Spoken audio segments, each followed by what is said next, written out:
2026 FIFA বিশ্বকাপের প্রথম সেমিফাইনালে মুখোমুখি হচ্ছে স্পেন ও ফ্রান্স, যারা ইউরোপের সর্বোচ্চ র্যাঙ্কিংধারী দুটি দল এবং বিশ্ব ফুটবলের অন্যতম সেরা প্রতিদ্বন্দ্বিতার কেন্দ্রবিন্দু। টুর্নামেন্ট শুরুর আগে ফেভারিট হিসেবে বিবেচিত এই দুই দলের লড়াইটি অনেক ভক্তের কাছে মাসব্যাপী বিশ্বকাপের সবচেয়ে প্রতীক্ষিত ম্যাচ, যা মাঠের ভেতরে ও বাইরে উভয় ক্ষেত্রে নাটকীয়তা প্রমাণ দিয়েছে। প্রথম সেমিফাইনালটি টেক্সাসের আর্লিংটনের ডালাস স্টেডিয়ামে অনুষ্ঠিত হবে। এই টুর্নামেন্টের জন্য যার ধারণ ক্ষমতা 70,649। এই ভেন্যুতে অনুষ্ঠিতব্য 9টি ম্যাচের মধ্যে এটি শেষ ম্যাচ, যা এই বছরের বিশ্বকাপে সর্বোচ্চ, কারণ বিশ্বকাপটি 16টি শহরে অনুষ্ঠিত হচ্ছে। মুখোমুখি লড়াইয়ের রেকর্ডে 18টি জয় নিয়ে স্পেন এগিয়ে আছে। ফ্রান্স 13 বার জিতেছে এবং 7টি ম্যাচ ড্র হয়েছে।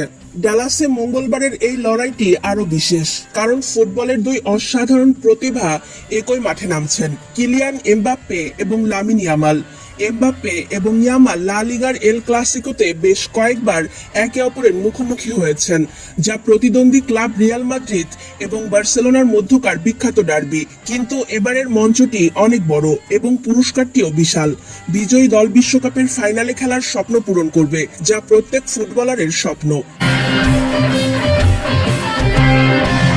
ফ্রান্স বনাম স্পেন ম্যাচের বিজয়ী ভবিষ্যৎবাণী কি? খালিসিটিয়ার তথ্য অনুযায়ী নির্ধারিত সময়ে ফ্রান্সের জেতার সম্ভাবনা 42.1%, যেখানে স্পেনের জেতার সম্ভাবনা 31.8%। এছাড়া অতিরিক্ত সময় গড়ানোর সম্ভাবনা 26.1%।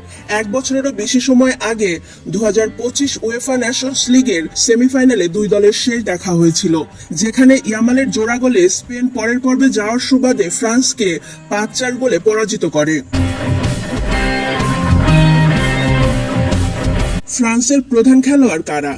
এমবাপ্পে নিঃসন্দেহে এই টুর্নামেন্টে ফ্রান্সের সবচেয়ে মারাত্মক গোল করার অস্ত্র, যিনি 8টি গোল ও 3টি অ্যাসিস্ট করে গোল্ডেন বুটের দৌড়ে এগিয়ে আছেন। উসমান ডেম্বেলে 5টি গোল এবং মাইকেল ওলিসে 5টি অ্যাসিস্ট আক্রমণে দুর্দান্ত খেলেছেন।